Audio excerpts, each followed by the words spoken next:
ओम शांति।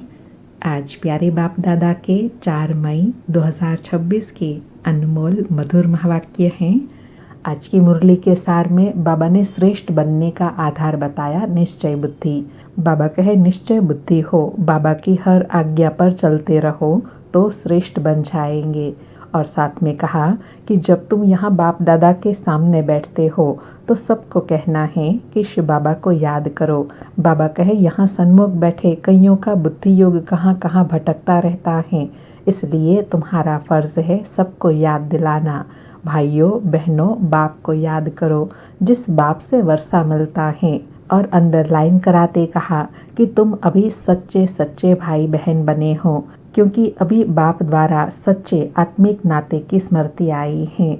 और साथ में कहा कि यह तुम बच्चों की बुद्धि में बैठ जाना चाहिए कि हम भविष्य के लिए पुरुषार्थ कर ऊंच पद पाएंगे। श्रीमत पर हम श्रेष्ठ ते श्रेष्ठ राजाए पद पाएंगे। और जब दूसरों को आप समान बनाए तब कहा जाए खुदाई खिदमतगार।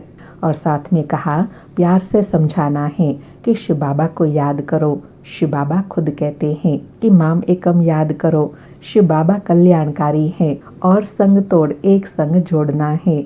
और विशेष नशा दिलाते कहा कि तुम हो भारत का बेड़ा पार करने वाले। फिर स्मृति दिलाते कहा कि अभी तुम जानते हो हम उन देवताओं जैसा बन रहे हैं।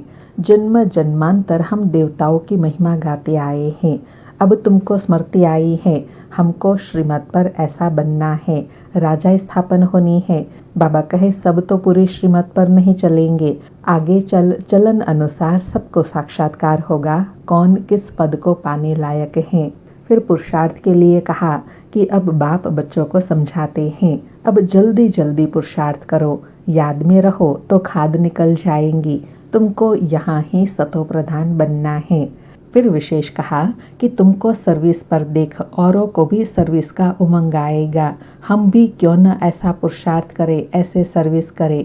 और साथ में रियलाइज़ कराते कहा कि नहीं तो फिर कल्प कल्प ऐसा हाल होगा, बहुत पछताएंगे। उस समय जैसा दुख मनुष्य सारी आयु में कभी नहीं देखा होगा, ऐसा दुख फील होगा। बाबा रास्ता भी बहुत सहज बताते हैं, सिर्फ कहते हैं बाप को याद करो और औरों को भी रास्ता बताओ। सुनते हैं प्यारे बाप दादा के अनमोल मधुर महावाक्य। आज बाबा कहे मीठे बच्चे निश्चय बुद्धि बन, बाप की हर आज्ञा पर चलते रहो, आज्ञा पर चलने से ही श्रेष्ठ बनेंगे। मीठे बच्चे निश्चय बुद्धि बन, बाप की हर आज्ञा पर चलते रहो, आज्ञा पर चलने से ही श्रेष्ठ बनेंगे। आज मुरली से प्रश्न है, किन बच्चों को सच्चा सच्चा खुदाई खिदमतगार कहेंगे? उत्तर में बाबा कहे जो राजाई पाने का पुरुषार्थ करते हैं और दूसरों को भी आप समान बनाते हैं, ऐसे ईश्वरीय सेवा में लगने वाले बच्चे सच्चे सच्चे खुदाई खिदमतगार हैं। उन्हें देखकर दूसरे भी सहयोगी बनते हैं। ओम शांति। तुम जब यहाँ बैठते हो तो सबको कहना है कि शिव बाबा को याद करो। यह तो तुम जानते हो शिव बाबा है, उनके मंदिर भी बनाए जाते हैं, परंतु यह कोई भी नहीं जानते कि शिव बाबा कौन है सिवाय तुम बच्चों के। तो शिव बाबा की याद दिलानी है। यहाँ बैठ कईयों का बुद्धि योग कहाँ कहाँ भटकता रहेगा, इसलिए तुम्हारा फर्ज है याद दिलाना। भाइयों और बहनों, बाप को याद करो जिस बाप से वर्षा लेना है। तुम अभी सच्चे सच्चे भाई बहन हो। बाबा कहे सच्चे सच्चे भाई बहन है ना, तो एक दूसरे के कल्याण के लिए एक दूसरे को बाप की याद की स्मृति दिलानी है।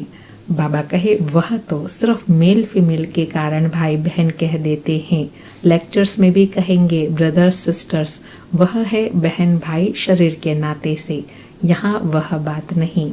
बाबा ने कितनी ऊंची बात बताई कि यहाँ तो तुम सच्चे सच्चे रूप में भाई बहन बनते हो, वो तो सिर्फ शरीर के नाते से हैं, लेकिन यहाँ शरीर के साथ साथ आत्मिक नाता भी स्मृति में है कि हम एक पिता की संतान हैं। बाबा कहे यहाँ वह बात नहीं है। यहाँ तो आत्माओं को समझाया जाता है कि अपने रचयिता बाप को याद करो, उनसे वर्षा मिलना है। फर्क है ना। बाबा फिर फर्क बता रहे हैं कि दोनों में क्या फर्क है कि यहाँ हम आत्माओं को एक पिता से वर्षा मिलता है। भाई बहन अक्षर तो कॉमन है। यहाँ बाप बच्चों को कहते हैं, मुझ बाप को याद करो, वह शिव बाबा है, रूहानी बाप, और प्रजापिता ब्रह्मा है, जिस्मानी बाप। तो बाप दादा दोनों कहते हैं, बच्चे बाप को याद करो और कहाँ भी बुद्धि योग न जाए। बुद्धि बहुत भटकती है। भक्ति मार्ग में भी ऐसे होता है। श्री कृष्ण के आगे व किसी भी देवता के आगे बैठते हैं, माला फिरते हैं, बुद्धि कहाँ कहाँ भागती रहती है। देवताएं कौन हैं? उन्हों को यह राजाई कैसे मिली, कब मिली, यह किसी को पता नहीं है। सिख लोग जानते हैं, गुरु नानक ने सिख धर्म स्थापन किया, फिर उनके गुरु पोतरे चलते आते हैं, वह पुनर्जन्म में आते रहते हैं। यह बातें कोई नहीं जानते। सदैव थोड़े ही गुरु नानक को याद करेंगे। अच्छा समझो, गुरु नानक को व बुद्ध को व कोई भी अपने धर्म स्थापक को याद करते हैं, परंतु यह किसी को थोड़े ही पता है कि अभी वह कहाँ है। वह तो कह देते हैं, ज्योति ज्योत समाया, वाणी से परे चले गए, या कह देते श्री कृष्ण हाजिरा हजूर हैं, जिधर देखो कृष्ण ही कृष्ण है, राधे ही राधे हैं।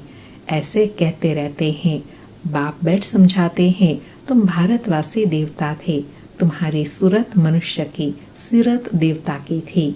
देवताओं के चित्र है ना, चित्र ना होते तो यह भी समझते नहीं। बाबा कहे, एक तो ज्ञान भूल गए हैं, अगर चित्र भी नहीं होते तो कुछ भी समझ में नहीं आता, तो यह चित्र भी स्मृति दिलाने में मदद करते हैं। बाबा कहे, राधे कृष्ण के साथ फिर लक्ष्मी नारायण का क्या संबंध है, यह बाप ही आकर समझाते हैं। तुम कोई को भी समझा सकते हो, यह तो निराकार बाबा हमको समझाते हैं। वास्तव में निराकार तो सभी है, आत्मा निराकार है, फिर इस साकार द्वारा बोलती है। निराकार तो बोल न सके, अर्थात बिगर शरीर तो बोल न सके। तुम समझा सकते हो, हमारा बाबा सो तुम्हारा बाबा। शिव बाबा ज्ञान का सागर, शांति का सागर है, बेहद का बाप है। उनको भी शरीर तो चाहिए ना। खुद कहते हैं, हम इस ब्रह्मा तन में आता हूँ, तब तो इस ब्राह्मण धर्म की स्थापना हो। ब्रह्मा द्वारा रचना होती ही है ब्राह्मणों की, तो बाप ब्राह्मण बच्चों को ही समझाते हैं, दूसरे किसी को नहीं समझाते, बच्चों को ही समझाते हैं। ऐसे नहीं कि हम शिव बाबा के बच्चे हैं इसलिए भगवान है, नहीं, बाप बाप हैं, बच्चे बच्चे हैं। हाँ, जब बच्चा बड़ा हो, बाप बने, बच्चे पैदा करे, तब बाप कहा जाए। इनके शिव बाबा के तो ढेर बच्चे हैं ना, बच्चों को ही समझाते हैं। जो निश्चय बुद्धि है, निश्चय बुद्धि बाप की आज्ञा पर चलते रहेंगे, क्योंकि श्रीमत से ही श्रेष्ठ बन सकते हैं। अभी तुम जानते हो, हम उन देवताओं जैसा बन रहे हैं। जन्म जन्मांतर हम देवताओं की महिमा गाते आए हैं। अब हमको श्रीमत पर ऐसा बनना है, राजा स्थापन होनी है। बाबा कहे, जो जन्म जन्मांतर महिमा गाते आए हो, ऐसी महिमा लायक बनना है। बाबा कहे, सब तो पूरी रीति श्रीमत पर नहीं चलेंगे, नंबर वार चलेंगे, क्योंकि बहुत बड़ी राजाई है। राजाई में प्रजा, नौकर, चाकर, चंडाल आदि सब चाहिए। ऐसे चलन वालों का भी साक्षात्कार होगा कि यह चंडाल की फैमिली में जाएंगे। चंडाल एक तो नहीं होगा, उनकी भी फैमिली होंगी।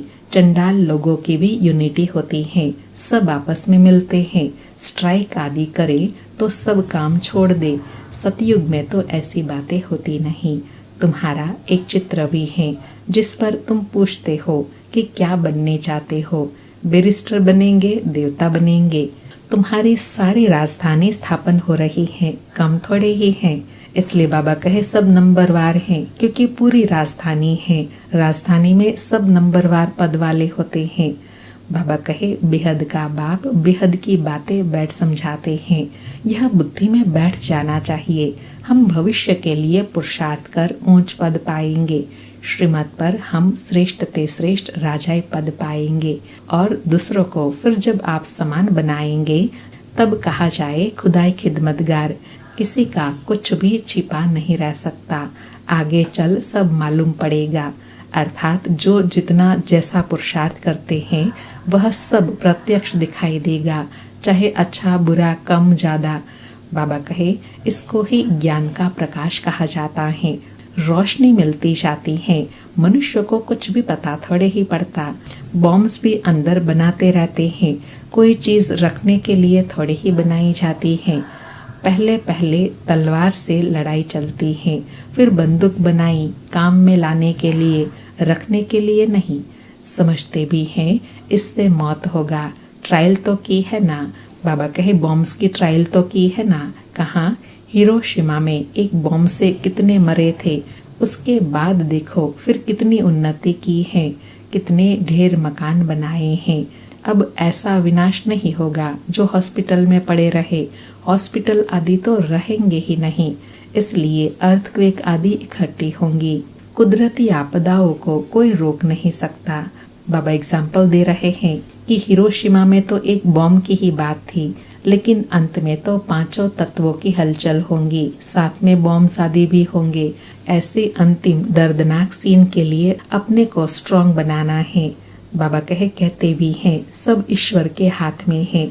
अब तुम बच्चे समझते हो विनाश तो होना ही है, अकाल पड़ना है, पानी नहीं मिलेगा, सो तो तुम जानते हो, कोई नई बात नहीं है।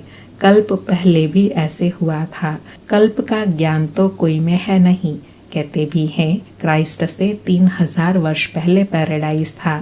फिर शास्त्रों में कल्प की आयु लाखों वर्ष लिख दी है, कोई का भी अटेंशन नहीं जाता। बाबा कहे बातें कितनी स्पष्ट हैं, फिर भी मनुष्य का अटेंशन नहीं जाता कि 3000 वर्ष पहले की ही बात है, लाखों वर्ष की तो बात ही नहीं। बाबा कहे सुनकर फिर अपने धंधे आदि में लग जाते हैं। तो अब बाप बच्चों को समझाते हैं, अब जल्दी जल्दी पुरुषार्थ करो, याद में रहो तो खाद निकलती जाएंगी। तुमको यहाँ ही सतो प्रधान बनना है, नहीं तो सजाएं खाकर फिर अपने अपने धर्म में चले जाएंगे। श्रीमत भगवान की मिलती है, श्री कृष्ण तो राजकुमार हैं, वह क्या किसी को मत देंगे। इन बातों को दुनिया में कोई भी नहीं जानते। प्यार से समझाना है, शिव बाबा को याद करो। शिव बाबा खुद कहते हैं कि माम एकम याद करो, वह भी कल्याणकारी है। और संग तोड़ एक संग जोड़ना है।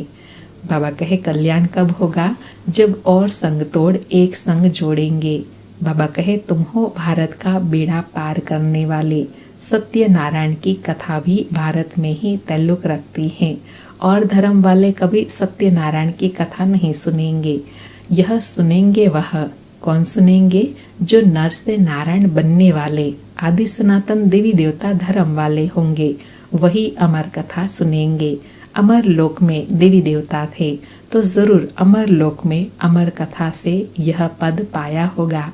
एक एक बात याद करने लायक है। बाबा कहे यह ज्ञान की इतनी गुह्य गुड़ बातें हैं जो एक एक बात याद करने लायक है। बाबा कहे एक बात भी बुद्धि में अच्छी रीति बैठ जाए तो सब आ जाएंगे। बाप को याद करना है और स्वदर्शन चक्र ध्यान में रखना है। शिव बाबा के साथ यहाँ पार्ट बजा रहे हैं, फिर जाना है। बाप ही समझाते हैं सच क्या है झूठ क्या है। सत्य एक है, बाकी सब है झूठ। लंका में रावण था, एक की बात है क्या? अर्थात बाबा कहे एक रावण की बात नहीं है, यहाँ तो हर एक मनुष्य में अवगुण बुराइयां हैं, वो रावण का स्वरूप ही कहेंगे। बाबा कहे सतयुग त्रेता में तो ऐसी बातें होती नहीं, यह सारी मनुष्यों की दुनिया लंका है, यह है ही रावण राज्य। सब आत्मा सीताएं एक राम को याद करती हैं, अथवा सब भक्तियाँ आत्माएं सजनिया एक भगवान साजन को याद करती हैं, क्योंकि रावण राज्य है। सन्यासी इन बातों को समझ न सके, सब दुखी हैं, शोक वाटिका में है। शोक वाटिका है कलयुग, अशोक वाटिका है सतयुग। यहाँ तो कदम कदम पर शोक है, दुख है। तुमको बाबा अशोक स्वर्ग में ले जाते हैं। बाबा कहे यह दुनिया तो है ही शोक वाटिका जहाँ दुख है, मैं तो तुमको वहाँ ले जाता हूँ जहाँ दुख का नाम निशान न हो। जिसको बाबा कहे दुख की भी अविद्या हो जाती है कि दुख किसको कहा जाता है यह भी नहीं जानते। बाबा कहे यहाँ तो मनुष्य कितना शोक करते हैं, दुखी होते हैं। कोई मर जाता है तो जैसे पागल हो जाते हैं। स्वर्ग में तो यह सब बातें होती नहीं, अकाले मृत्यु कभी होती नहीं। जो स्त्री विधवा बने वहाँ सतयुग में समय पर एक चोला छोड़ जाकर दूसरा लेते हैं। मेल व फीमेल का लेंगे तो यह साक्षात्कार हो जाएगा।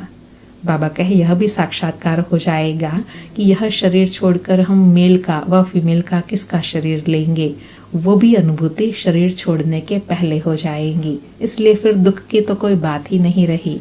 बाबा कहे पिछाड़ी में सब मालूम पड़ जाएगा कौन कौन क्या बनेंगे। फिर उस समय कहेंगे हमने इतना समय मेहनत नहीं की, परंतु उस समय कहने से क्या होगा, समय तो बीत गया ना। इसलिए बाप कहते हैं बच्चे मेहनत करो, सर्विस में सच्चे राइट हैंड बनो तो राजाई में आ जाएंगे। अंडरलाइन, बाबा कहे बच्चे मेहनत करो, सर्विस में सच्चे राइट हैंड बनो तो राजाई में आ जाएंगे। सर्विस में लगे रहो। मिसाल भी है ना, कैसे कुटुंब के कुटुंब सर्विस में लग पड़े हैं। कहेंगे इस कुटुंब ने कर्म ऐसे अच्छे किए हुए हैं जो ईश्वरीय सेवा में लग गए हैं। माँ बाप बच्चे यह तो अच्छा है ना। जिसको बाबा कहते हैं ना हंसों की मंडली हो गई, तो हंसों की मंडली में पुरुषार्थ भी और सहज हो जाता है। बाबा कहे सर्विस पिछाड़ी चक्र लगाते रहते हैं। तुम बच्चों को बहुत उल्लास में रहना चाहिए। कैसे मनुष्यों को रास्ता बताए जो उन्हों की आत्मा खुश हो। कितनों को रास्ता बताते हो। यह तुमने प्रजा बनाई, बीज बोया ना। जमते जाम तो कोई होता नहीं, अर्थात जन्मते ही तो कोई राजा बनता नहीं। पहले प्रजा के अधिकारी होते हैं, फिर पुरुषार्थ करते करते क्या से क्या बन सकते हैं। तुमको सर्विस पर देख औरों को भी उमंग होगा, हम भी क्यों न ऐसा पुरुषार्थ करें, नहीं तो फिर कल्प कल्प ऐसा होगा। बाबा ने और गुह्य बात बताई कि सेवा करने से भी तुम्हारे द्वारा सेवा हो जाएंगी, क्योंकि देखने से प्रेरणा मिलेंगी, उसकी भी तो मार्क्स मिलेंगी ना। बाबा कहे सेवा नहीं करेंगे तो फिर कल्प कल्प ऐसा हाल होगा, बहुत आएंगे, पछताएंगे। उस समय जैसा दुख मनुष्य सारी आयु में नहीं देखते। बाबा कहे इतना दुख पश्चाताप में होगा कि जो सारी आयु में कभी दुख नहीं भोगा होगा, ऐसी महसूसता होंगी। इसलिए बाबा कहे इस पश्चाताप से छूटने के लिए पहले ही पुरुषार्थ में लग जाना है, पूरी पूरी प्राप्ति करनी है। बाबा कहे श्रीमत पर नहीं चलने के कारण पिछाड़ी में ऐसा दुख देखेंगे। बात मत पूछो, क्योंकि अनेक विक्रम किए हैं। बाबा रास्ता भी बहुत सहज बताते हैं, सिर्फ बाप को याद करना है, औरों को भी यह रास्ता बताना है। तुम देवी देवता धर्म के थे, जैसे क्रिश्चियन धर्म के मनुष्य, इस्लाम धर्म के मनुष्य, वैसे यह है। यह है सबसे पवित्र। इन जैसा धर्म कोई हो नहीं सकता। आधा कल्प तुम पवित्र रहते हो। स्वर्ग और नर्क गाया हुआ है। हेवन किसको कहा जाता है यह भी किसी को पता नहीं है। बाप भारत में ही आकर बच्चों को जगाते हैं। 5000 वर्ष की बात है। जो स्वर्गवासी थे वही अब नर्कवासी बने हैं। फिर बाप आकर पावन स्वर्गवासी बनाते हैं। एक साजन आकर सब आत्मा सजनियों को अपनी अशोक वाटिका में ले जाते हैं। बाबा कितनी प्यार की अनुभूति करा रहे हैं कि एक साजन शिव बाबा आकर सभी आत्मा सजनियों को अशोक वाटिका में ले जाते हैं, जहाँ कोई दुख शोक न हो।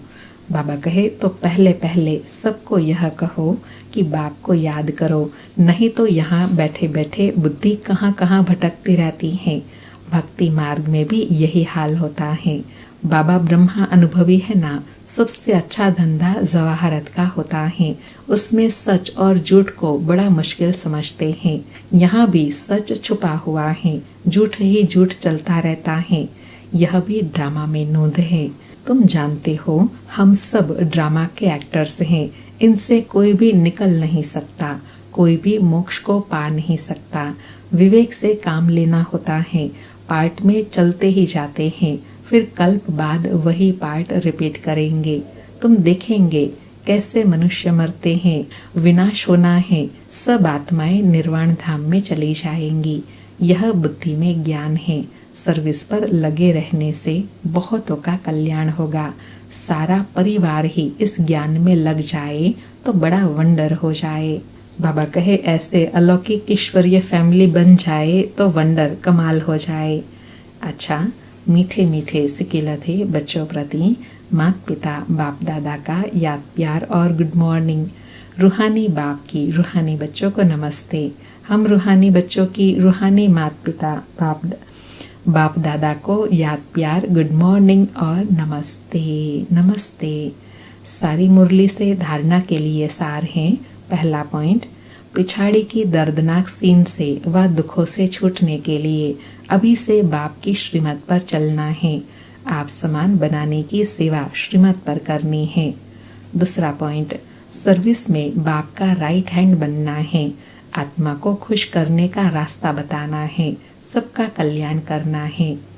आज प्यारे बाबा का वरदान है, स्वयं के संकल्पों की उलझन अथवा सजाओं से भी परे रहने वाले पास विद ऑनर भव। स्वयं के संकल्पों की उलझन अथवा सजाओं से भी परे रहने वाले पास विद ऑनर भव। स्पष्टीकरण है, पास विद ऑनर अर्थात मन में भी संकल्पों से सजा न खाए। धर्मराज के सजाओं की बात तो पीछे है, परंतु अपने संकल्पों की भी उलझन अथवा सजा से परे रहना, यह पास विद ऑनर होने वाले की निशानी है। वाणी कर्म संबंध संपर्क की बातें तो मोटी हैं, लेकिन संकल्प में भी उलझन पैदा ना हो ऐसी प्रतिज्ञा करो, तब पास विद ऑनर बनेंगे। आज बाबा ने पास विद ऑनर होने के लिए बहुत गुह्य और गुड़ बात बताई कि संकल्पों की सजा भी न खाए, अर्थात कभी भी मन में संकल्प में कोई भी प्रकार की उलझन न हो, इतनी दृढ़ता हो, तब पास विद ऑनर बन सकेंगे। आज का स्लोगन है, ज्ञान घृत और योग की बत्ती ठीक हो तो खुशी का दीपक जगता रहेगा। ज्ञान घृत और योग की बत्ती ठीक हो तो खुशी का दीपक जगता रहेगा। आज के अव्यक्त इशारे हैं, सदा अचल अडोल एक रस स्थिति का अनुभव करो। आज एक रस स्थिति बनाने के लिए कहा कि दुनिया की किसी भी प्रकार की हलचल अचल अडोल स्थिति में विघ्न न डाले। ऐसे विघ्न विनाशक अचल अडोल बन हर विघ्न को पार कर लो, जैसे यह विघ्न नहीं एक खेल है।